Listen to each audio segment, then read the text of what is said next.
নজর রাখবো পরবর্তী খবরের দিকে। আসানসোল পৌরসভার 85 নম্বর ওয়ার্ডে রিফিউজি ডেভেলপমেন্ট কেন্দ্রে ভিতর থেকে উদ্ধার তৃণমূলের দলীয় পতাকা, মদের খালি বোতল এবং ত্রাণের কম্বল। ঘটনা সামনে আসতেই চাঞ্চল্য ছড়িয়ে পড়ে এলাকায়। বিক্ষোভ দেখাতে থাকে বিজেপির কর্মীরা। আগামীকাল পশ্চিমবঙ্গ দিবস উদযাপনের জন্য সংশ্লিষ্ট এলাকাটি সাফাই করতে গিয়ে এই ঘটনা সামনে আসে বলেই জানিয়েছেন জেলা সভানেত্রী কাকলি ঘোষ। এবং তার আরও অভিযোগ রয়েছে, এইভাবেই সরকারি ত্রাণের জিনিস নষ্ট করা এবং সরকারি অফিসের ভিতর তৃণমূলের দলীয় পতাকা উদ্ধারের ঘটনায় স্থানীয় কাউন্সিলরও যুক্ত থাকতে পারেন। এই যে তৃণমূল চালাচ্ছে এটা রিভিউজি পুরো দেখুন কি অবস্থা করে রাখছে এগুলো সব। এটা একটা রিভিউজি কলোনি ডেভেলপমেন্ট সেন্টার। আপনারা পুরো ভিডিওটা করে দেখেন কি পরিস্থিতি। সুইপাররা এখান থেকে অ্যালটমেন্ট হয়, সুইপারদেরকে এখান থেকে ছাড়া হয়। দেখুন এই যে দেখুন এদিকে আসুন। এই যে দেখুন আপনারা এসআইকে ডাকুন, বিধান উপাধ্যায়কে ডাকুন।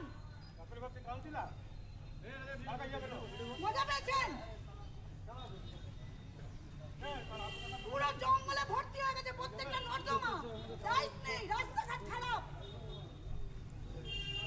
মজা হচ্ছে এখানে।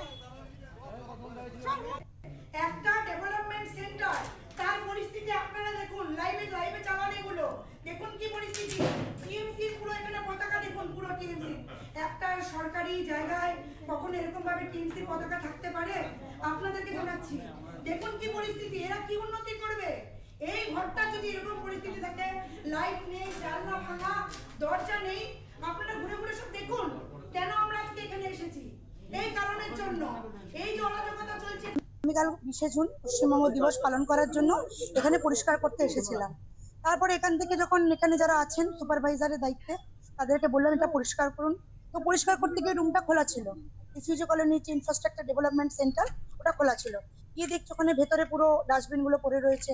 তারপরে আমরা বললাম যে আপনি তাহলে খুলুন, এখানে এত ডাস্টবিন পড়ে আছে। আমাদের বিধায়িকা মাননীয় অগ্নিমিত্র পাল বারবার বলছেন পরিষ্কার পরিচ্ছন্নতা স্বচ্ছতা অভিযানের উপরে নজর দিতে। তারপরে ভিতরে গিয়ে দেখছি রুমের ভেতরে তৃণমূলের ঝান্ডায় ভর্তি, ওনাদের ডেটলের পুরো বাঞ্চ, ডেটল সাবানের ওখানে পড়ে রয়েছে। এদিকে এসআই যিনি আছেন ওনাকে যখন জিজ্ঞেস করলাম, বললো আমরা এখানে এই ঘরগুলো আমরা দেখি না। তাহলে দেখেন না যখন, তাহলে ওখানে আপনাদের ওই যে স্প্রে করার মেশিন, আপনাদের ডেটল সাবানের এগুলো স্তূপাকার, এগুলো কেন পড়ে আছে? আমরা জিজ্ঞেস করলাম একটা সরকারি জায়গায় তৃণমূলের ঝান্ডা কেন থাকবে?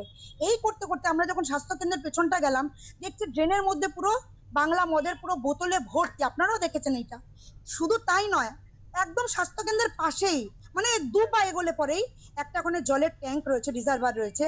ওই রিজার্ভার পুরো খোলা অবস্থায় রয়েছে।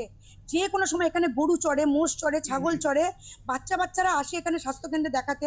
যে কোনো সময় একটা বড় প্রাণহানির ঘটনা ঘটতে পারে।